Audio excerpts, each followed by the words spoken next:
الحمد لله وكفى وسلام على عباده الذين اصطفى أما بعد أعوذ بالله من الشيطان الرجيم بسم الله الرحمن الرحيم ولئن سألتهم من خلق السماوات والأرض ليقولن الله فأنى يؤفكون وقال النبي صلى الله تبارك وتعالى عليه وسلم لا تشرك بالله وإن قتلت أو حرقت أو كما قال عليه الصلاة والسلام۔ میرے محترم بزرگوں اور دوستو، رب العزت کا نظام ہے کہ اللہ تعالیٰ نے خالق اور مخلوق کے درمیان میں فرق رکھا ہے۔ خالق کہتے ہیں پیدا کرنے والی ذات کو، اور مخلوق کہتے ہیں وہ چیز جس کو پیدا کیا گیا۔ خالق یعنی پیدا کرنے والی ذات وہ صرف اور صرف اللہ ہے۔ اللہ کے علاوہ باقی جتنی بھی چیزیں ہیں وہ تمام کی تمام مخلوق ہیں، خالق نہیں ہیں۔ چاہے وہ انسان ہو، جنات ہو، فرشتے ہو، زمین و آسمان ہو، چاند سورج ستارے سیارے ہوں۔ قرآن کریم میں اللہ تعالیٰ فرماتے ہیں ذالکم اللہ ربکم خالق کل شیء لا الہ الا ہو، کہ تمہارا رب وہ اللہ ہے اور ہر چیز کو پیدا کرنے والا وہ بھی اللہ ہے۔ تو اللہ کے علاوہ باقی جتنی بھی چیزیں ہیں وہ تمام کی تمام چیزیں مخلوق ہیں، یعنی وہ پیدا کی گئی ہیں، اور ان کو پیدا کرنے والا کون ہے؟ وہ اللہ ہے۔ خالق اور مخلوق کے درمیان خالق نے یعنی اللہ نے ایک فرق رکھا ہے، اور وہ فرق یہ ہے کہ خالق کی ذات ہمیشہ رہنے والی ہے، کبھی بھی اس پر فنا طاری نہیں ہوگا، اس پر زوال نہیں آئے گا، وہ ختم نہیں ہوگی۔ اور مخلوق اس پر فنائیت طاری ہوگی، اس پر زوال آئے گا، اور اس کو اللہ نے عدم سے وجود بخشا، لیکن ایک وقت آئے گا کہ پھر وہ عدم میں چلی جائے گی، یعنی وہ چیز تھی اور پھر ایک وقت آئے گا کہ وہ نہیں رہے گی۔ جیسے قرآن کریم میں اللہ نے انسان کے بارے میں فرمایا هل أتى على الإنسان حين من الدهر لم يكن شيئا مذكورا، کہ اللہ نے انسان کو غور و فکر دلانے کے لیے، توجہ دلانے کے لیے فرمایا کہ انسان آج نعمت ملنے کے بعد، دولت ملنے کے بعد، سلطنت اور حکومت ملنے کے بعد، عہدہ ملنے کے بعد تو اپنے اوپر اکڑ رہا ہے، تو تکبر کر رہا ہے، تو غرور کر رہا ہے، تو زمین پر اکڑ کر کے چل رہا ہے۔ لیکن تو غور و فکر کر، کیا تیرے اوپر ایک وقت ایسا نہیں گزرا کہ جب تیرا نام و نشان بھی موجود نہیں تھا، جب تجھے کوئی جاننے والا بھی نہیں تھا، تیرا وجود تک باقی نہیں تھا؟ اور حقیقت ہے کہ جب انسان ماں کے پیٹ میں آتا ہے اس وقت تک بھی اس کو کوئی نہیں جانتا ہے، نہ کسی کو اس کی شکل کا علم ہوتا ہے، نہ کسی کو اس کی حیت کا علم ہوتا ہے، نہ اس کو کسی کو اس کی کیفیت کا علم ہوتا ہے، نہ کسی کو اس کی شکل اور صورت کا اور رنگ کا علم ہوتا ہے، نہ کسی کو اس کی جسم کی ساخت کا علم ہوتا ہے۔ کسی چیز کا انسان کو کوئی علم نہیں ہوتا ہے، اس کے نام کا بھی علم نہیں ہوتا ہے۔ پھر جب وہ انسان کے اوپر ایک ایسا وقت ہے کہ انسان کا کوئی وجود نہیں ہے، اور ہے تو ماں کے پیٹ کے اندر ہے، انسان کو کسی کو اس کا کوئی علم نہیں ہے۔ پھر جب 9 مہینے کے بعد یہ انسان ماں کے پیٹ سے باہر آتا ہے تو اب لوگوں کو اس کی شکل کے بارے میں بھی پتہ چلتا ہے، اس کی صورت کے بارے میں بھی پتہ چلتا ہے، اس کے رنگ کے بارے میں بھی پتہ چلتا ہے، اس کے کلر کے بارے میں بھی پتہ چلتا ہے، اس کی جسم کی ساخت کے بارے میں بھی پتہ چلتا ہے، اور پھر کچھ دنوں کے بعد اس کے نام کو بھی متعین کر دیا جاتا ہے۔ تو ایک وقت انسان کے اوپر ایسا گزرتا ہے کہ اس کا وجود ہی نہیں رہتا ہے، اس کا نام و نشان تک بھی نہیں رہتا ہے، لیکن پھر اللہ پاک اس کو وجود بخشتے ہیں، اور وجود بخشنے کے بعد پھر وہ انسان دنیا کے اندر آتا ہے۔ دنیا میں آنے کے بعد پھر وہ انسان زندگی گزارتا ہے، اور پھر اس کے بعد میں دوبارہ ایک وقت ایسا آتا ہے کہ مرنے کے بعد پھر اس کا وجود ہمیشہ کے لیے ختم ہو جاتا ہے اور جس طریقے سے وہ دنیا میں سے آنے سے پہلے عدم میں تھا اس طریقے سے جانے کے بعد بھی عدم میں چلا جاتا ہے، اس کے وجود کا نام و نشان بھی ختم ہو جاتا ہے۔ تو پیدا کرنے والا، بنانے والا وہ اللہ ہے۔ اللہ کے علاوہ باقی جتنی بھی چیزیں ہیں وہ تمام چیزیں ایک وقت میں تھی، ایک وقت میں ہیں اور ایک وقت میں نہیں رہیں گی، لیکن اللہ کی ذات ایسی ہے کہ اللہ کی ذات تھی، ہے اور رہے گی، اس میں زوال نہیں آئے گا، اس میں تبدیلی نہیں آئے گی، یا اس میں عدم نہیں آئے گا۔ اللہ کسے کہتے ہیں؟ اللہ کہتے ہیں عالم لذات واجب الوجود المستجمع لجمیع صفات الکمال، کہ یعنی اللہ وہ ذات ہے کہ جو ہمیشہ سے ہے اور اب بھی ہے اور ہمیشہ باقی رہے گی۔ اللہ کے علاوہ دوسری جتنی بھی مخلوقات ہیں ان تمام مخلوقات کے اوپر فنا طاری ہوگا۔ ایک وقت میں وہ مخلوق تھی نہیں، ایک وقت میں وہ مخلوق ہے اور ایک وقت میں وہ مخلوق نہیں رہے گی۔ جیسے انسان کی مثال میں نے آپ کو دی کہ جب ماں کے پیٹ میں وہ نہیں آتا ہے تب تک کہ اس کا کوئی وجود نہیں ہے، اور ماں کے پیٹ میں بھی جب وہ آ جاتا ہے تب اس کے وجود کا علم تو ہوتا ہے، لیکن اس کی شکل صورت کا نام کا بھی کسی کو علم نہیں ہوتا ہے۔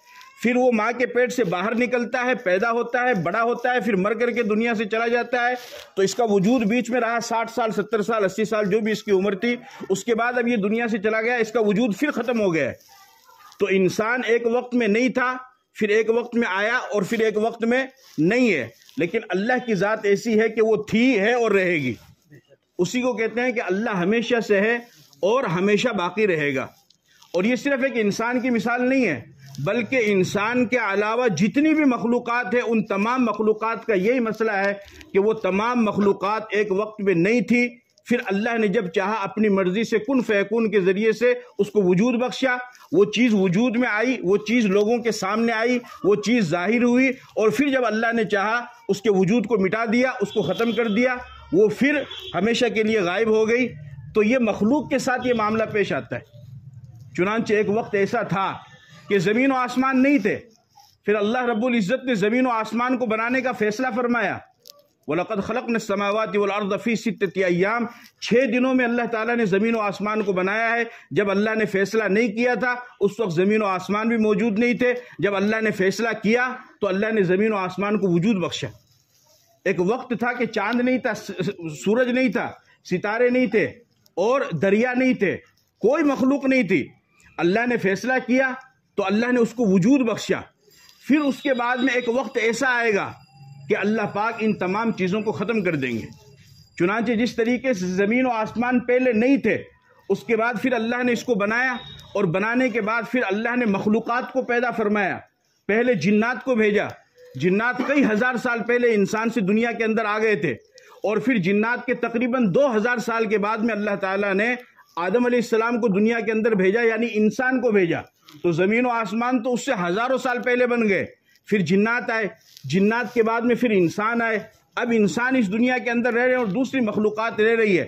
لیکن ایک وقت ایسا آئے گا کہ اللہ پاک جب اس سارے نظام کو تہس نہس کریں گے اور قیامت قائم ہوگی، اس کے بعد انسان بھی چلے جائیں گے اور اس زمین و آسمان کے نظام کو بھی اللہ تعالیٰ ختم فرما دیں گے، یہ بھی باقی نہیں رہیں گے۔ چنانچہ حدیث کے اندر آتا ہے، اللہ کے نبی صلی اللہ علیہ وسلم نے ارشاد فرمایا کہ جب قیامت قائم ہو جائے گی تو قیامت قائم ہونے کے بعد اللہ پاک یطوی اللہ السماوات والارض بیدہ، فرمایا کہ اللہ جس طریقے سے عورت روٹی بناتی ہے، روٹی بناتے وقت روٹی کو اپنے ہاتھ میں لپیٹتی ہے، اس طریقے سے اللہ تعالیٰ قیامت کے وقت، قیامت کے دن اس زمین و آسمان کو اپنے ہاتھ میں لپیٹیں گے، اور لپیٹ کر کے اللہ تعالیٰ 3 سوال کریں گے۔ کتنے سوال؟ 3 سوال۔ پہلا سوال این الجبارون، ظلم کرنے والے لوگ کہاں ہیں؟ دوسرا سوال این المتکبرون، تکبر کرنے والے لوگ کہاں ہیں؟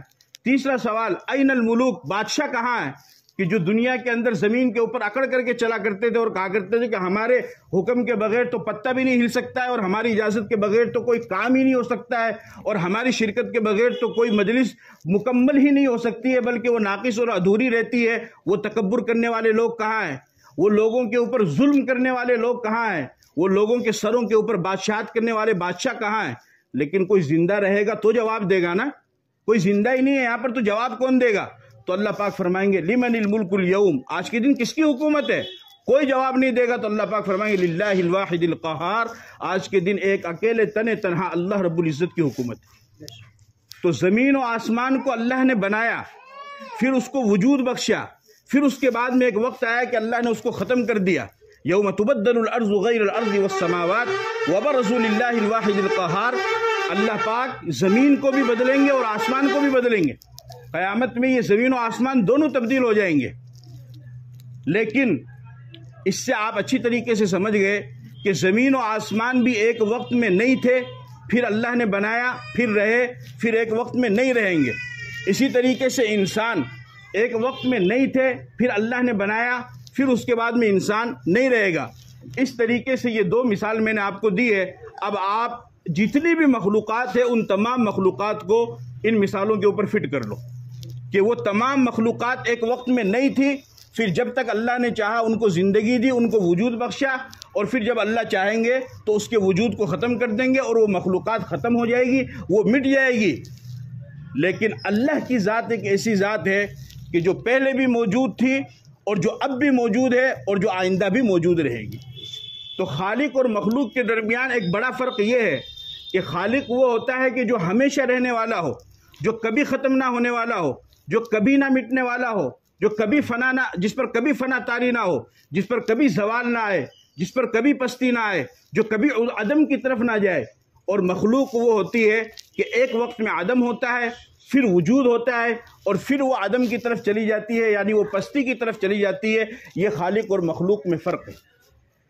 اگر اللہ پاک اس نظام کو نہ بنائے اور خالق اور مخلوق کے درمیان یہ فرق نہ رہے، اور اللہ پاک اس نظام کو نہ بنائے، تو پھر خالق اور مخلوق کے درمیان کوئی فرق ہی نہیں رہے گا۔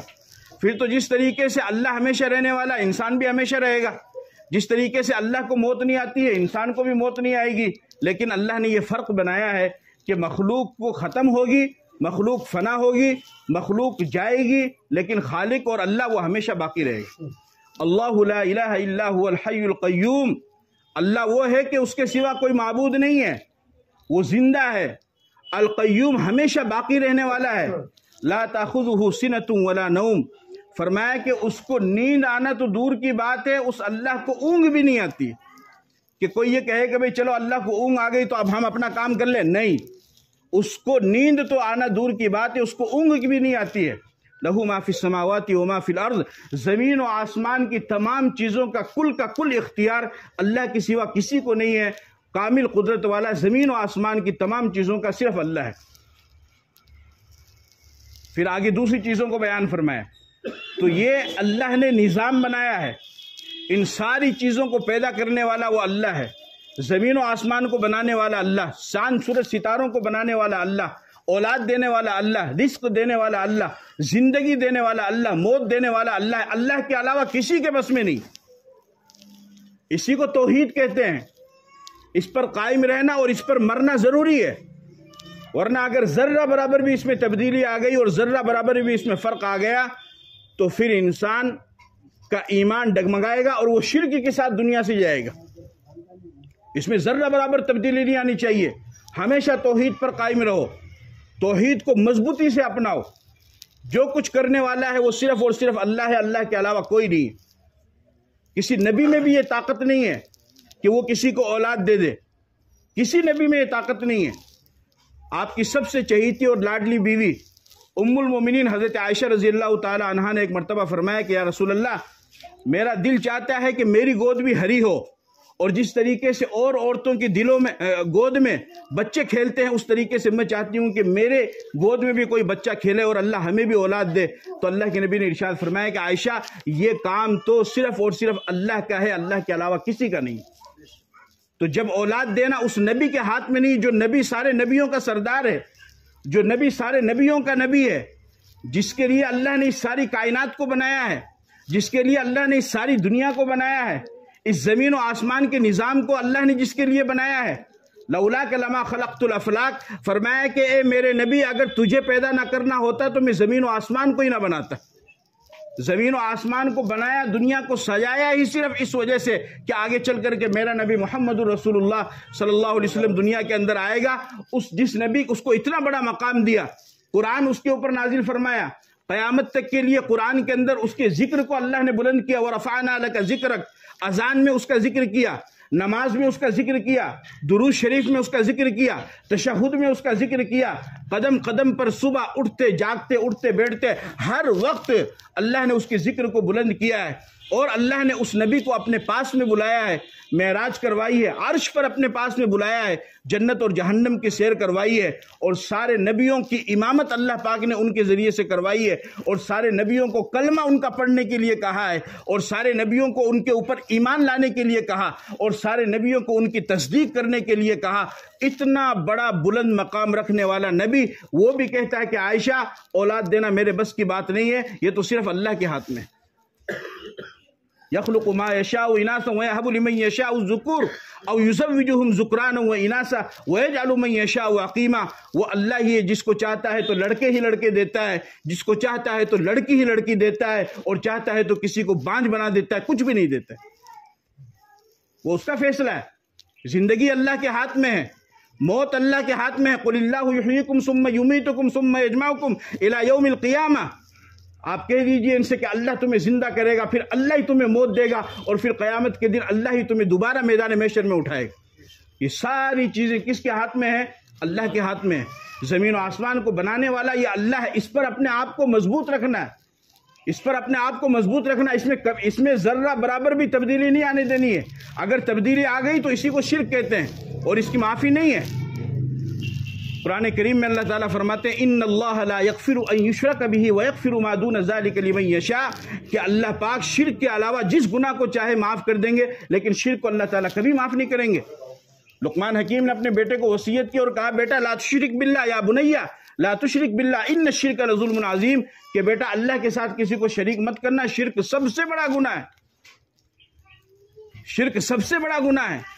شرک کیسے کہتے ہیں؟ کہ اللہ تعالیٰ کی ذات میں اور اللہ تعالیٰ کی صفات میں کسی دوسرے کو سمجھنا کہ جیسے اللہ کر سکتا ہے ویسے یہ بھی کر سکتا ہے، اسی کو شرک کہتے ہیں۔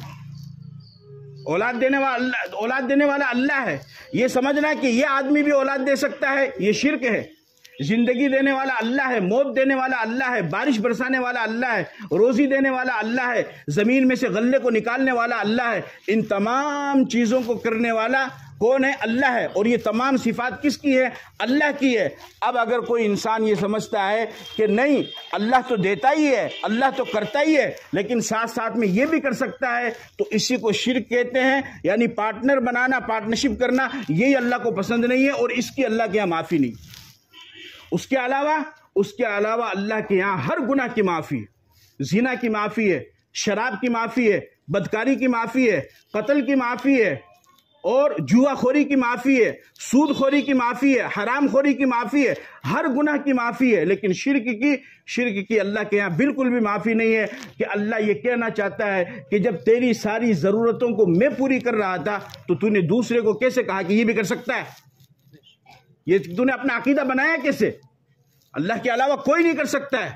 فرمایا ان الذین تدعون من دون اللہ لن یخلقوا ذبابا ولو اجتمعوا لہ، کہ اے لوگو جن کو اللہ کو چھوڑ کر کے جن کو تم پکار رہے ہو وہ تو ایک مکھی کو بھی پیدا نہیں کر سکتے ہیں۔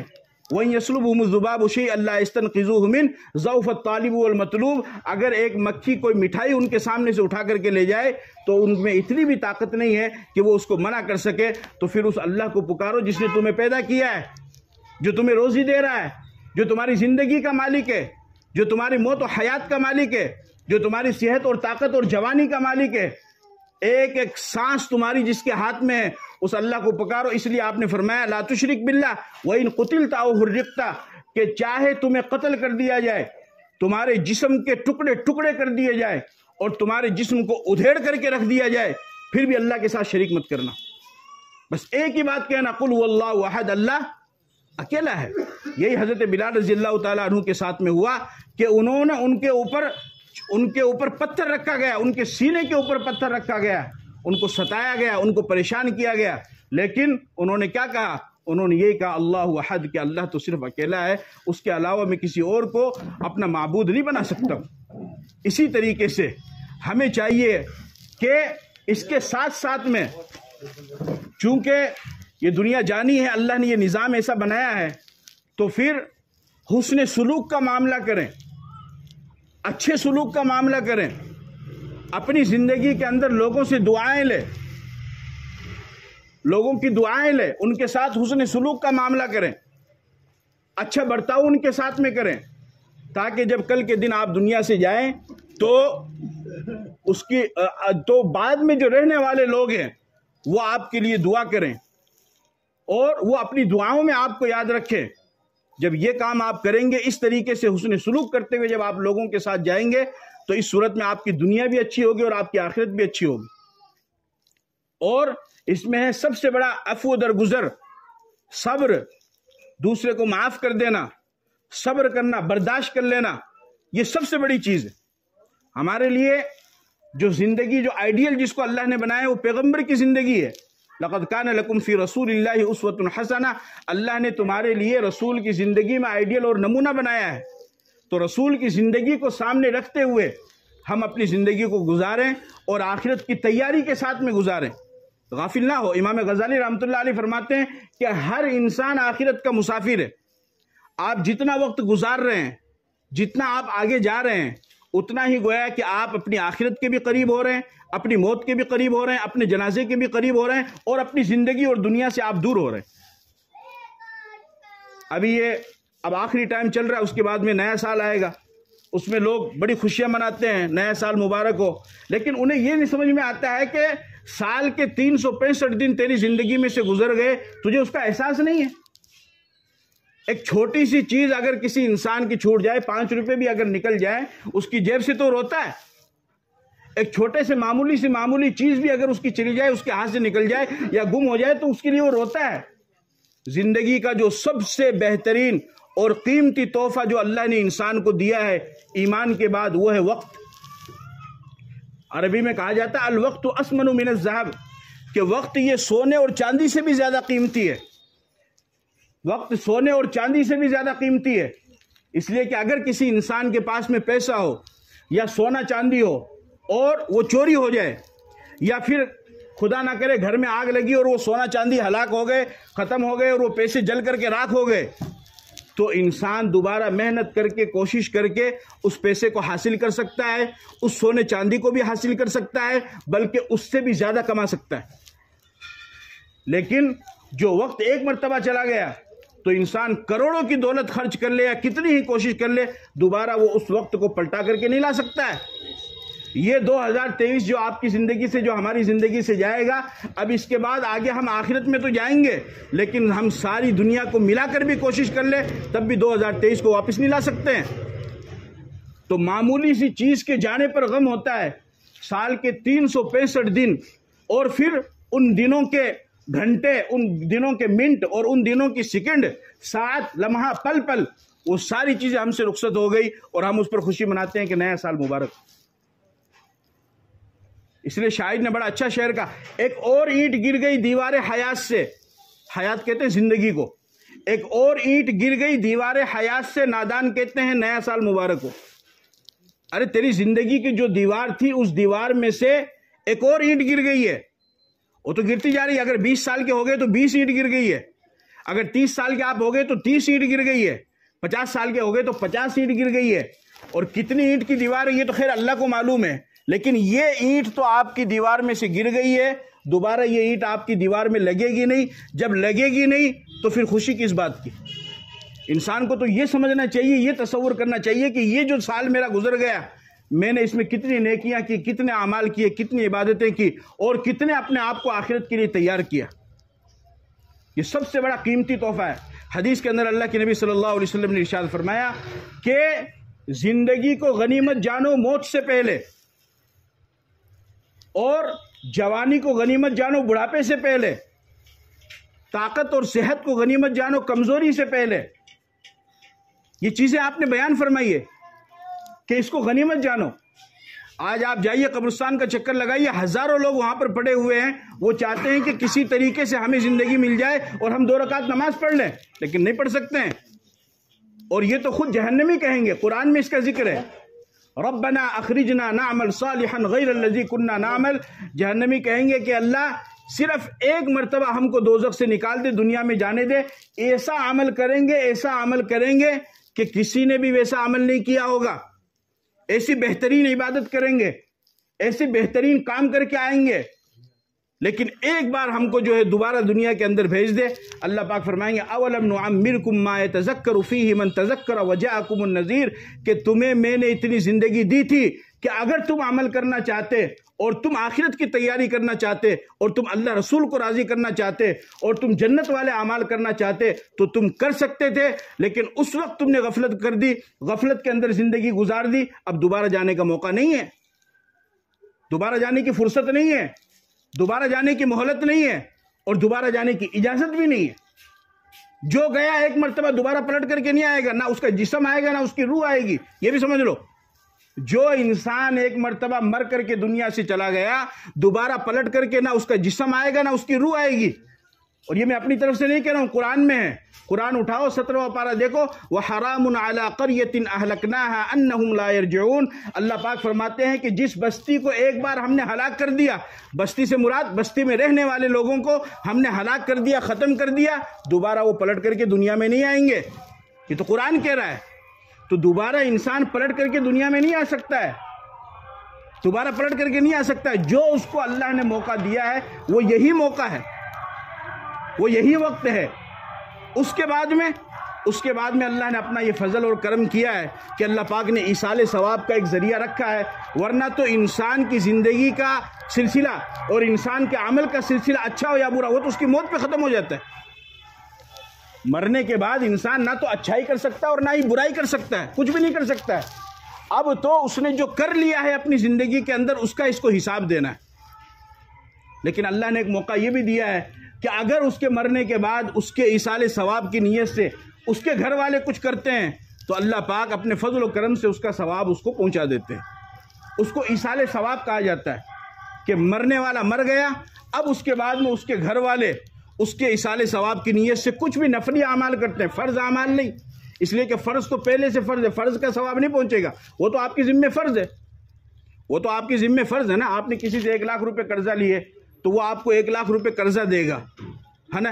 اور اگر وہ آپ کو 1,05,000 روپے دے دے کہ بھئی یہ 1 لاکھ تو آپ کے قرضہ کے اور 5,000 روپے میری طرف سے ہے کہ آپ نے مجھے مصیبت کے ٹائم میں آپ میرے ساتھ آئے، تو یہ بتاؤ کہ یہ احسان جو ہے، یہ جو احسان ہے یہ 1 لاکھ کا ہے یا 5,000 کا ہے؟ 5,000 کا ہے نا۔ اور اگر کوئی 1 لاکھ روپے لے کر کے کہے کہ صاحب یہ لو تمہارے 1 لاکھ روپے میری طرف سے احسان ہے، ارے یہ تو میرے تھے، تو احسان کہاں سے ہوا؟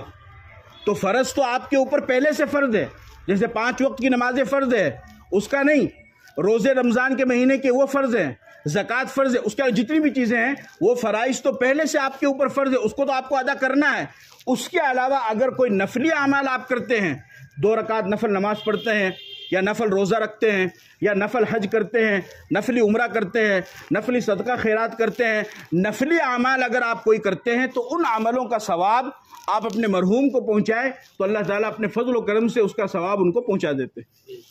اور اس کا فائدہ بھی ہوتا ہے، اس کا فائدہ بھی ہوتا ہے، اس کا رزلٹ بھی آتا ہے، بلکہ اتنا زیادہ فائدہ ہوتا ہے، اتنا زیادہ فائدہ ہوتا ہے کہ بعض دفعہ تو ایسا ہوتا ہے کہ انسان کی مرنے والے کی اس کی وجہ سے صرف مغفرت نہیں ہوتی بلکہ جنت میں بھی درجہ بڑھ جاتا ہے۔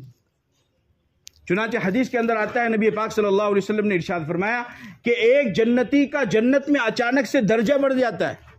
جنت میں اللہ نے درجے بنائے ہیں، مقام، جس طرح دنیا کے اندر ہوتا ہے VIP لوگوں کے لیے یہ ہے، اور اس سے نیچے کلاس والے لوگوں کے لیے یہ روم ہے، اس سے نیچے والے لوگوں کے لیے یہ روم ہے، اس طریقے سے مقام اور درجے ہوتے ہیں۔ اللہ نے جنت میں بھی درجے بنائے ہیں، الگ الگ ہے۔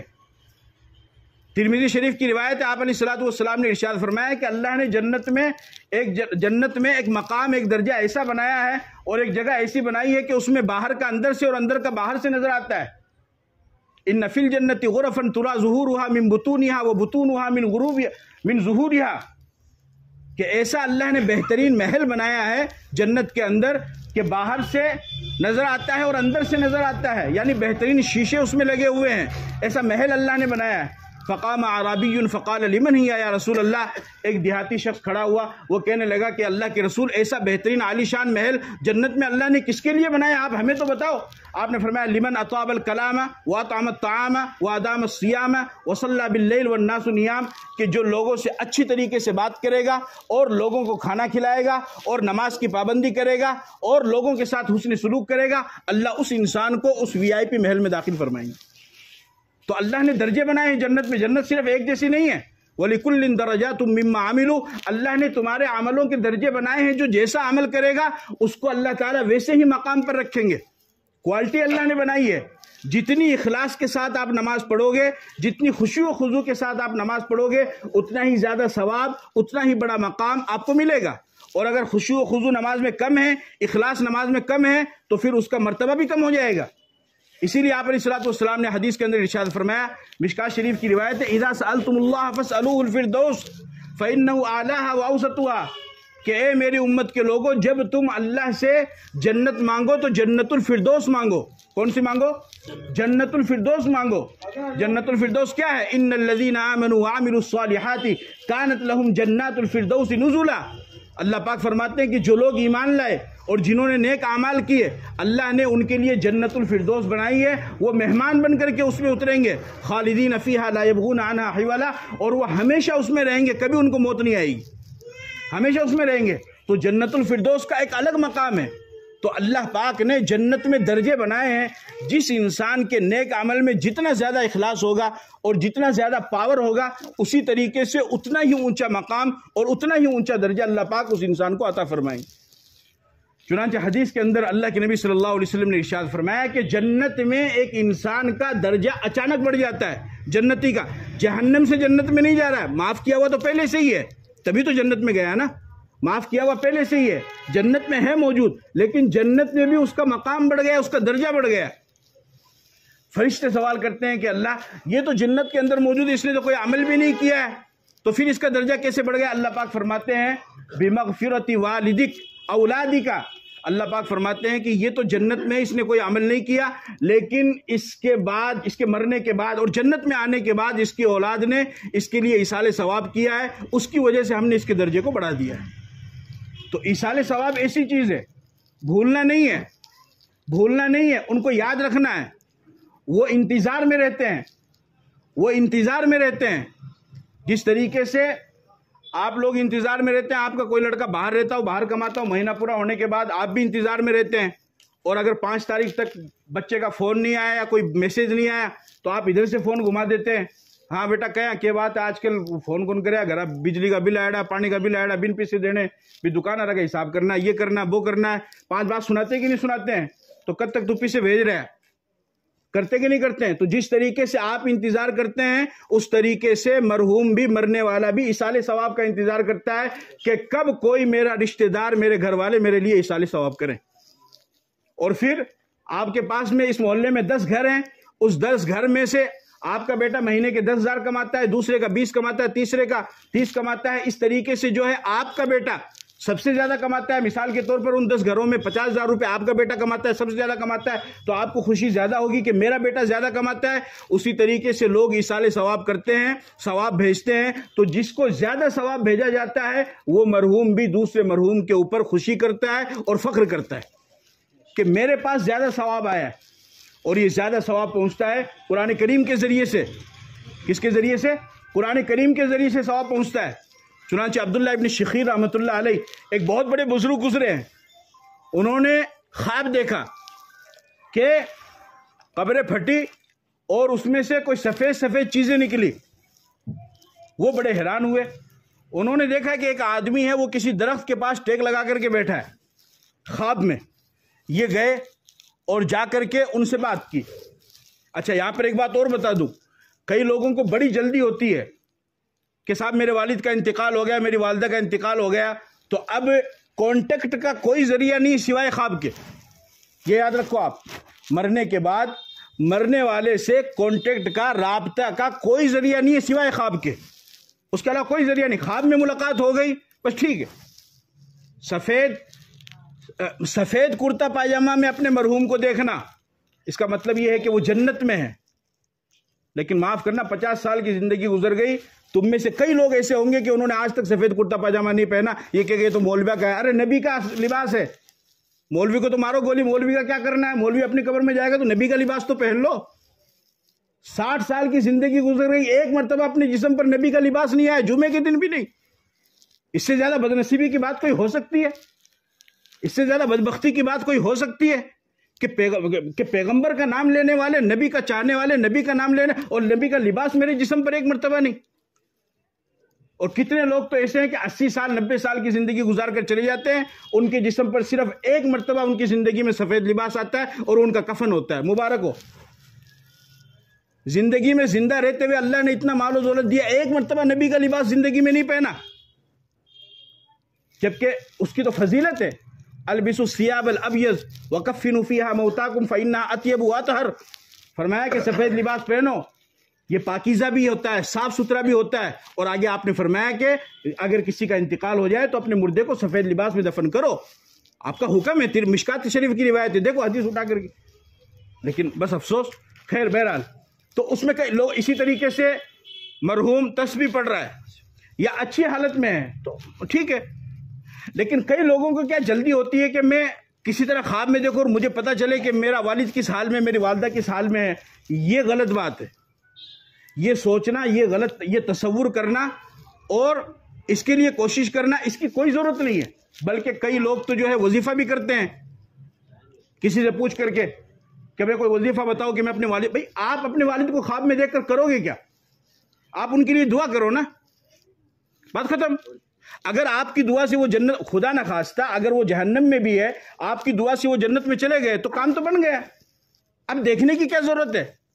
60 سال تک تو دیکھا نا آپ نے، 60 سال تک تو آپ نے دیکھا نا، 70 سال تک آپ نے دیکھا، تو اب صرف ان کے لیے دعا کرو. لیکن ایک بات اور یاد رکھو کہ آپ اپنے مرحوم کو کسی بھی حالت میں دیکھو، اچھی حالت میں یا بری حالت میں، کسی بھی حالت میں دیکھو، ایصال ثواب ان کے لیے تب بھی کرنا ہے. اگر آپ تھوڑی دیر کے لیے اچھی حالت میں بھی دیکھ لو تو خاموش ہو کر کے بیٹھ نہیں جانا ہے کہ بھئی وہ تو ایک دم آرام سے ہے اور جنت میں مستی کر رہے ہیں تو مجھے ایصال ثواب کی کوئی ضرورت نہیں ہے، صدقہ خیرات کی کوئی ضرورت نہیں. تب بھی ضرورت ہے، تب بھی ضرورت ہے. اس لیے کہ انسان کو نیکیاں اتنی چاہیے، اتنی چاہیے، اتنی چاہیے کہ بے شمار چاہیے، ان گنت اس کو نیکیاں چاہیے. حدیث کے اندر آتا ہے، آپ علیہ الصلوۃ والسلام نے ارشاد فرمایا کہ ہر انسان کو اپنی موت پر افسوس ہوتا ہے، ہر انسان کو. صحابہ نے کہا کہ یا رسول اللہ، برے آدمی کو تو افسوس ہوگا کہ اس نے زندگی غلط گزاری، لیکن نیک آدمی کو کیوں افسوس ہوگا؟ آپ نے فرمایا کہ نیک آدمی کو اس بات کا افسوس ہوگا کاش مجھے اور موقع ملتا، میں اور نیکی کر لیتا. اس لیے کہ یہ نیکیاں تو بہت کم پڑے گی بابا، یہ نیکیاں تو بہت ہی کم پڑے گی.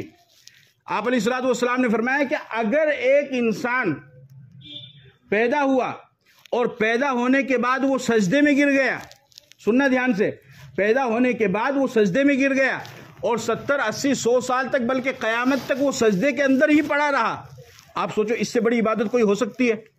کہ سب سے بڑی عبادت نماز، اور نماز کا جو سب سے اہم رکن ہے، 4 رکن ہے، قیام، رکوع، سجدہ اور قاعدہ جو تشہد پڑھتے ہیں، اس میں بھی سب سے اہم کون سا ہے؟ سجدہ. کہ انسان اپنے پیشانی کو اور اپنی ناک کو زمین کے اوپر لگا دیتا ہے، اللہ کے سامنے گرا دیتا ہے. اس سے زیادہ خشوع و خضوع کا کوئی دوسرا طریقہ نہیں ہو سکتا ہے، اور اس سے زیادہ انسان جھک بھی نہیں سکتا ہے. آگے مٹی میں تو نہیں جائے گا نا، تو خشوع کا بس یہ آخری طریقہ ہے. تو سجدے کا بھی جو سب سے بڑا، نماز کا جو سب سے بڑا رکن ہے وہ سجدہ ہے. اور آپ تو یہ سمجھتے ہیں کہ آپ اپنی مسجد کی صف کے اوپر سجدہ کر رہے ہیں. آپ علیہ الصلوۃ والسلام نے فرمایا ان الساجد یسجد فی قدمہ الی الرحمن، کہ سجدہ کرنے والا جب سجدہ کرتا ہے تو وہ اپنی پیشانی کو اللہ کے پاؤں میں رکھ دیتا ہے، خدا کے قدموں میں رکھ دیتا ہے. اور جب کوئی نوجوان سجدہ کرتا ہے تو اللہ پاک فرشتوں کے اوپر فخر فرماتے ہیں کہ اے فرشتوں دیکھو یہ میرا بندہ ہے جس کے بارے میں تم نے کہا تھا کہ اس کو پیدا مت کرو، یہ خون خرابہ کرے گا، یہ قتل و غارت گیری کرے گا، یہ دنیا میں فساد مچائے گا، دیکھو میرا نوجوان بندہ میرے سامنے سجدے کے اندر پڑا ہوا. لیکن آپ نے فرمایا کہ پیدا ہوا جب سے لے کر کے موت تک وہ سجدے کے اندر ہی پڑا رہا. وہ انسان بھی قیامت کے دن، قیامت کے ماحول کو دیکھ کر کے یہ سمجھے گا کہ میری نیکیاں بھی ناکافی ہے، مجھے اور نیکی چاہیے. تو باقی کا کیا ہوگا؟ سمجھ رہے بات کو؟ باقی کا کیا ہوگا؟ تو ایصال ثواب کو جاری رکھنا ہے، خوش نہیں ہونا ہے، اور اس کی کوشش بھی نہیں کرنی ہے، بس ان کے لیے دعا کرنی ہے. جتنی آپ دعا کرو گے اتنا ہی فائدہ ہوگا. وہ اللہ کا بنایا ہوا نظام ہے، کوئی بیچ میں غصب نہیں کرے گا، کوئی بیچ میں دلال نہیں آئے گا، کوئی بیچ میں ایجنٹ نہیں آئے گا، کوئی بیچ میں پیسہ کھانے والا نیکی کھانے والا نہیں آئے گا. وہ اللہ کا اور فرشتوں کا نظام ہے، ڈائریکٹ آپ کا پہنچے گا جتنا آپ پہنچاؤ گے. تو انہوں نے دیکھا کہ بھئی ایک صاحب ٹیگ لگا کے بیٹھے ہیں، وہ ان کے پاس میں گئے، ان سے بات چیت کی اور ان کو پوچھا کہ یہ سب کیا چیزیں ہیں. تو انہوں نے بتایا کہ بھئی یہ مومنین کی قبریں ہیں، ایمان والوں کی قبریں. تو انہوں نے پوچھا کہ بھئی یہ کیا اٹھا رہے ہیں سفید سفید چیزیں؟ تو انہوں نے فرمایا کہ ان کے گھر والوں نے ان کے لیے ایصال ثواب کیا ہے، جس نے جو بھی کیا، کسی نے تسبیح پڑھی، کسی نے ذکر کیا، کسی نے کچھ کیا، کسی نے کچھ کیا۔ تو فرمایا کہ آپ کے لیے ایصال ثواب کرنے والا کوئی نہیں؟ کہا ہاں میرے لیے بھی ہے، میرا بیٹا ہے، لیکن میرے پاس اتنا ثواب آ جاتا ہے کہ مجھے اٹھانے کی ضرورت ہی نہیں ہے۔ کہ بھئی ایسا آپ کا بیٹا کیا کرتا ہے آپ کے لیے کہ آپ کو اٹھانے کی ضرورت نہیں ہے، اتنا زیادہ آ جاتا ہے؟ کہ میرا بیٹا حافظ قرآن ہے، میں نے اس کو حافظ بنایا ہے، تو الحمدللہ روزانہ ایک قرآن کریم پڑھ کر کے وہ میرے لیے ایصال ثواب کر دیتا ہے، تو مجھے اتنا ثواب آ جاتا ہے کہ مجھے اٹھانے کی ضرورت ہی نہیں۔ کبھی کیا کرتا آپ کا بیٹا؟ فلاں بازار میں مٹھائی کی دکان ہے، صبح آنکھ کھلی، بازار میں گئے، دیکھا مٹھائی کی دکان ہے، ایک نوجوان ہے مٹھائی بھی بیچ رہا ہے اور ہونٹ بھی ہل رہا ہے۔ السلام علیکم۔ وعلیکم السلام۔ کیا نام ہے بیٹا؟ اچھا مٹھائی کا کام ہے؟ جی۔ کیا کر رہے ہو؟ اس ہونٹ کیوں ہلا رہے ہو؟ کہ باپ نے حافظ بنایا تھا، بس اس کے صلے میں ان کو جو ایصال ثواب کرتا ہوں۔ روزانہ کتنا قرآن پڑھتے ہو؟ ایک قرآن روزانہ کتنا قرآن پڑھتے ہو؟ ایک قرآن۔ فرمایا کہ تمہیں مبارک ہو، جو کچھ بھی تم پڑھتے ہو تمہارے باپ کو اتنا پہنچ رہا ہے کہ اس کو چننے کی اور اٹھانے کی ضرورت ہی نہیں۔ کہ آپ کو کیسے معلوم؟ رات ہی میں خواب میں ملاقات ہوئی ہے۔ تو قرآن کریم کا ثواب خود پڑھو، یا جو مدرسوں میں پڑھنے والے بچے ہیں، مدرسوں میں تعلیم حاصل کرنے والے بچے ہیں، ان کی مدد کرو، ان کا تعاون کرو، جو بھی صدقہ خیرات دینا ہو، جو بھی کرنا ہو ان کے لیے کرو۔ تو وہ جب پڑھیں گے اور تعلیم حاصل کریں گے اور پھر آگے چل کر کے دوسروں کو پڑھائیں گے، تو پھر اس صورت میں وہ آپ کے لیے سب سے بہترین ایصال ثواب کا ذریعہ ہو۔ مدرسے کے بچوں پر خرچ کرنے کا دو فائدہ ہوگا، ایک تو آپ کو ثواب، ایصال ثواب کا ذریعہ بھی بن جائے گا اور ثواب بھی پہنچائے گا، دوسرا دین کو پھیلانے کا ایک ذریعہ بھی بنے گا۔ دین کو پھیلانے کا کم نظری سے مت دیکھو، حقارت کی نگاہ سے مت دیکھو، چھوٹی نگاہ سے مت دیکھو، اپنے پاس بٹھانے سے مت گھبراؤ، اپنے پاس اپنے ساتھ کھانا کھلانے سے مت گھبراؤ۔ یہی ہے جو آئیں گے اور تمہارے لیے بخشش کی دعا کریں گے، دوسرا کوئی نہیں آئے گا، دوسرا کوئی نہیں پوچھے گا، دوسرا کوئی قریب بھی نہیں آئے گا۔ یہ اٹھا کر، اور ان کی معصوم بچوں کی تلاوت کی برکت سے آج کون سا گناہ ہے جو شہر کے اندر جو زمین کے اوپر نہیں ہو رہا ہے؟ پوری رات ناچ گانے ہوتے ہیں، شراب نوشی اور عیاشی اور بدماشیاں ساری رات ہوتی ہیں، چوری، قتل و غارت گیری، اور اللہ کا عذاب آنے کو ہوتا ہے۔ لیکن صبح کے وقت میں ایک مدرسے میں ایک معصوم سا بچہ اپنی زبان سے بسم اللہ پڑھتا ہے، قرآن کی تلاوت کرتا ہے، اللہ پاک اس عذاب کو واپس لے لیتے ہیں۔ معمولی بات ہے، معمولی بات ہے۔ کبھی وقت ملے تو فجر کے وقت میں جا کر کے مدرسوں کا چکر لگاؤ کہ کس طریقے سے ہمارے اوپر احسان کر رہے ہیں۔ قوم کے بچوں کا رٹ لگانے والے کیا مدرسے میں پڑھنے والے قوم کے بچے نہیں ہیں؟ ان کے بارے میں آپ کا درد کیوں نہیں ہے؟ ان کے بارے میں آپ کے دل میں، آپ کے جسم میں دھڑکتا ہوا دل کیوں نہیں ہے؟ کیا ان کے ماں باپ نہیں ہیں؟ کیا ان کے بھائی بہن نہیں ہیں؟ کیا ان کے رشتہ دار نہیں ہیں؟ کیا انہوں نے قربانی نہیں دی ہے؟ کوئی دے کر تو دکھائے، اپنی زندگی کے 15 سال لگا کر کے تو دکھائے۔ 15 سال لگانے پڑتے ہیں تب جا کر کے ایک عالم بنتا ہے، 15 سال۔ اور ایسے لگاتے ہیں کہ بسم اللہ الرحمن الرحیم جو آپ پڑھتے ہو نا، تو آپ بسم اللہ کو بسم اللہ نہیں پڑھ سکتے ہو۔ اس بسم اللہ کو کوئی بسم اللہ نہ پڑھ دے اور کوئی دوسرا بھی نہ پڑھ دے، اس کو سکھانے کے لیے یہ 15 سال لگانے پڑتے ہیں۔ 15 سال اپنی زندگی کے لگا کر کے پھر اس کے بعد میں وہ عالم اور امام بن کر کے وہ آپ کے سامنے آتا ہے، ان کی دعائیں لو۔ میں مانتا ہوں کہ کمی ہے، میں یہ نہیں کہتا کہ دودھ کے دھلے ہوئے ہیں، لیکن پیغمبر کو دنیا سے گئے ہوئے 1450 سال کا زمانہ گزر گیا ہے۔ اگر آپ یہ چاہو کہ نبی کے دنیا سے 1450 سال گزرنے کے بعد بھی ہم کو ابو بکر صدیق اور عمر فاروق جیسا عالم چاہیے، ویسا نہیں ملے گا میرے بھائی، کیسے مل جائے گا؟ لیکن یاد رکھو جو کچھ بھی ہیں یہی ہیں، اگر ہم نے ان کی ناقدری کی تو خدا نخواستہ آنے والے وقت میں پھر ہم کو یہ بھی نہیں ملیں گے، اور ان سے ہی ہمیں اپنا کام نکالنا ہے۔ نہ دین سکھانے کے لیے، نہ دین پڑھانے کے لیے، نہ نماز پڑھانے کے لیے، نہ آخرت کے بارے میں بتانے کے لیے۔ اب یاد رکھ لو، نہ کوئی فرشتہ آئے گا اور نہ کوئی نبی آئے گا، یہی کریں گے، یہی سکھائیں گے۔ اور آج کی مجلس میں آپ کو ایک بات کہہ رہا ہوں، علماء کرام فرماتے ہیں کہ جس انسان کو اپنی آخرت برباد کرنی ہو وہ عالم کی برائی میں لگ جائے، بس اور کچھ نہیں کرنا ہے۔ جس انسان کو اپنی آخرت برباد کرنی ہو وہ عالم کی اور طالب علم کی برائی میں لگ جائے، اس کا کام خود ہی ہو جائے گا۔ نبی سے دشمنی کرنے والا، نبی کی برائی کرنے والا جنت میں جائے گا؟ تو یہ عالم تو نبی کے وارث ہیں، اور یہ طلبہ صحابہ کے وارث ہیں، تو نبی کی برائی کرنے والا، صحابہ کی برائی کرنے والا جنت میں نہیں جائے گا، تو جو ان کے وارث کی برائی کرے گا وہ کیسے جنت میں چلا جائے گا؟ اس لیے ہوش کے ناخن لو. کسی کے ساتھ بھلائی نہیں کر سکتے ہو تو برائی بھی مت کرو، کسی کی تعریف نہیں کر سکتے ہو تو برائی بھی مت کرو، کسی کے ساتھ اچھائی نہیں کر سکتے ہو تو اس کو تکلیف بھی مت دو. دعائیں لو، اپنی زندگی کے اندر دعائیں لینے کی کوشش کرو، اور زیادہ سے زیادہ ان کا بھی اور ان کے علاوہ آپ کے محلے میں اگر آپ کو ایسا کوئی لگتا ہے کہ بھئی وہ مستحق ہے تو آپ ان کا بھی تعاون کریں، آپ ان کا بھی مدد کریں. بہرحال نفلی اعمال آپ اپنے مرحوم کی نیت سے جو بھی کریں گے اللہ پاک اس کا ثواب ان کو ضرور پہنچاتے ہیں. اللہ پاک مجھے اور آپ کو عمل کی توفیق عطا فرمائے. وآخر دعوانا الحمدللہ رب العالمین.